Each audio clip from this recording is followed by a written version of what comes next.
is Amanda Schlechter, and I invented the ledge pillow. I'm asking for $30,000 for a 25% interest in my company.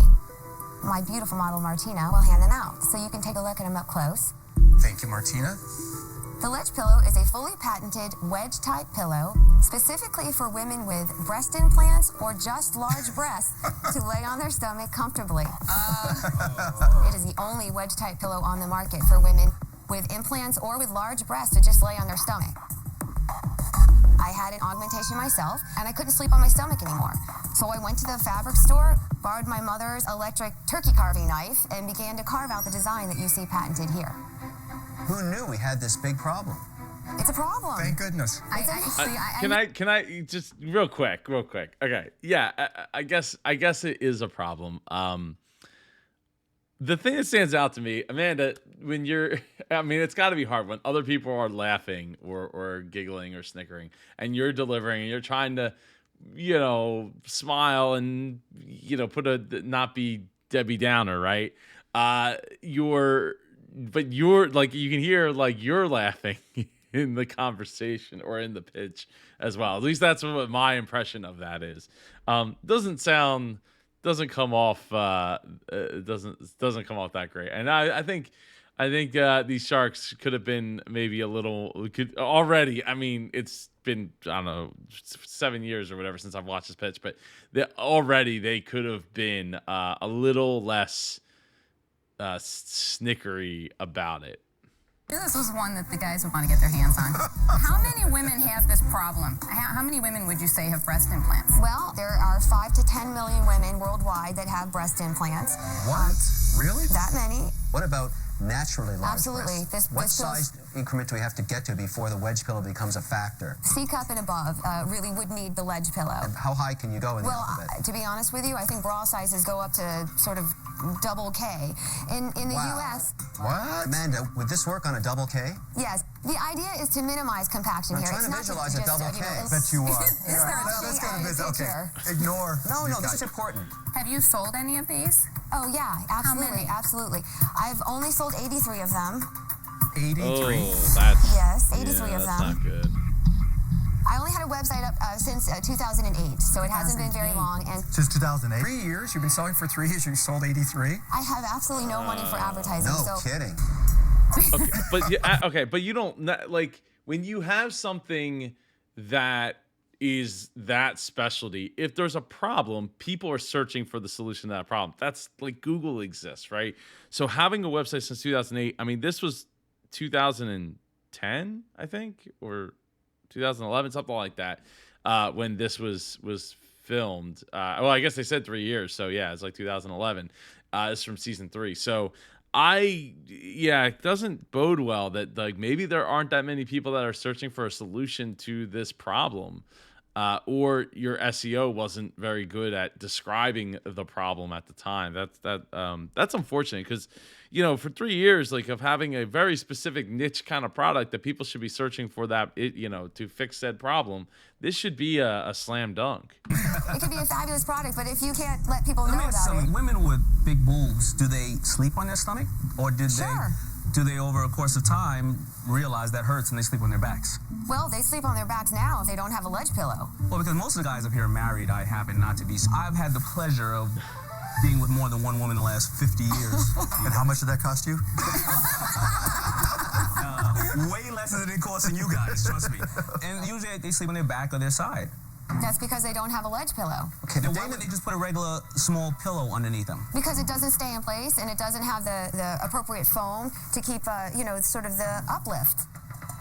Okay. I love that Amanda has the answer, and that to me says she has the necessary skill. Amanda, you have the sales skills there to make that work. But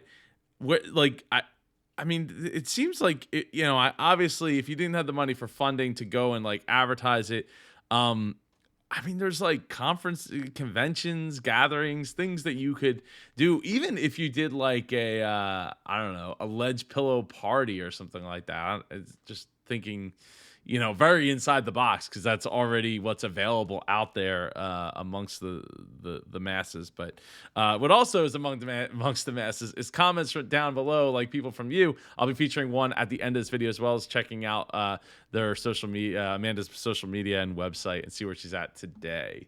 Okay, so you've had the patent granted. Correct, yes. Which is great. So you've got an asset there. My concern is it's been 3 years. Well, to be completely honest, I am a single working mom, and I have not had the time or the money to devote to the ledge pillow that I had hoped. I appreciate your ingenuity. There was a problem. You were trying to find a solution. Exactly. Which is great. I personally, when I look for a product, some of the most important elements for me are broad appeal to the mass markets, selling to the largest audience that I can. And I think that your product is just too niche for me. Well, I will tell you, the average bra size, and I was actually shocked by this, is a 36 double D in the U.S. So that Isn't would this be the essence of so your it's problem? You just start with a product that only 50% of the population will buy anyway, women. Then you say women with large breasts, smaller subset. Then you say women with augmentations, even smaller. Then it gets worse, Amanda, much worse. Only women that want to sleep on their stomachs. Now we're down to a universe of 83, and you've met 100% of the market with your sales. It's over. So okay, so let's talk about the niches and avatars, right? And I think it is important to get niches, because that's where the riches are. And what Lori's saying, it's one approach, right? Going to a broad mass market with a product. That's awesome, but not everybody's going to be able to accomplish that, right? They don't necessarily get the platform that Lori is blessed to be able to have access to. And obviously it took time for her to get there and all that, but and for her, like for her to spend her time, like she wants to make sure that she's selling the maximum amount of a product that she's going to, put her name to. And so when you're, thinking about your business, don't get put off by the idea, what Mr. Wonderful said, like, oh, you're doing a subsection of a subsection of a subsection of a subsection. Like, yeah, but a lot of times when you're getting started, that's where you're going to hit the nail on the head. And maybe it could be as simple as just targeting women in general that love to sleep on their stomachs rather than their backs or their sides. That's going to be, by going to the breast augmentation part, that might be just a little too narrow. Go back up a little bit in the niche with the marketing, and Amanda clearly has the sales skills to do it. So, I don't know if she's going to get a deal here, but I think somebody getting to work with her would be great. Why don't you tell her what you know really you're think? so nasty, and at the end of the day, you and I are very similar, and we make very good partners. But it's a nightmare, as you found out. You have Love it. lived a nightmare since you brought this out. You sold 83 units. This product is not going to make anybody here any money. And Lori can be very nice to you and say that in a different way. At least with me, you get the truth. It's a dog. Stop wasting your time with this. I'm out. So, okay, maybe, but I think, we don't know if it's going to make any money, because I don't know what the cost is, like, versus what she was selling them for. They haven't gotten to any of that stuff. They haven't gotten past the idea. I'll give you some advice. What I think you should do first is change the name to something that has boob, breast, something in it. But because it doesn't have a broad mass appeal, I'm out.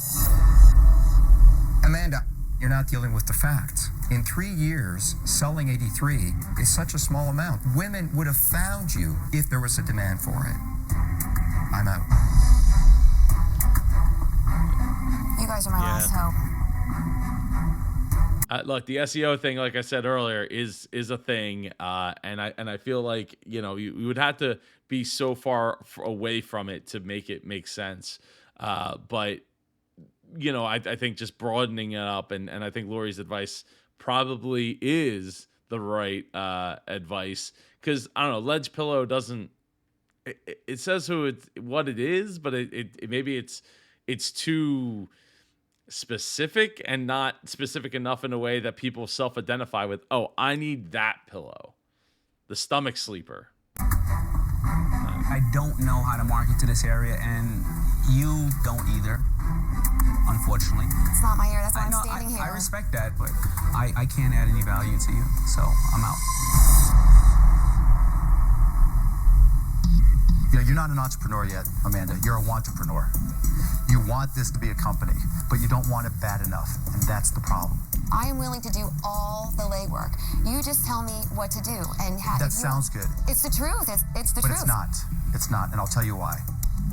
You're not going to be a person where if I write you a check for $30,000, I can trust that you're going to go out there and just bust your butt.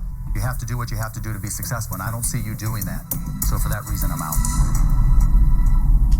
Well, thank you for your time. Everything's a learning experience, so I will respectfully take your comments, so I do appreciate it. You can stay. Amanda, I'd love to have you come on the show and talk about your Shark Tank experience. We'll you're right, check Mark. in. Not the dedication. Just a bad product. Just a bad product. It's a bad product. It's just that the market that needs it is too small. It's potentially too small. So apparently the Ledge Pillow, according to Shark Tank Tales and all SharkTankProducts.com, appears to be out of business. Their formal website, which was used to sell the product, is no longer operational, and their social media accounts, namely Facebook, has been not been updated since 2012.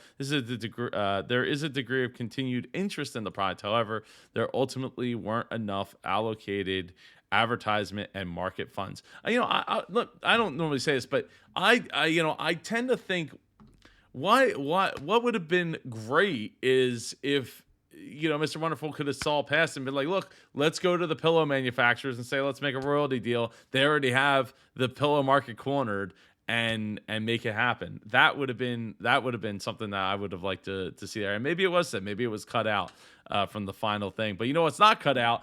Comments at the end, like from, and I'm gonna put your name, Soliman.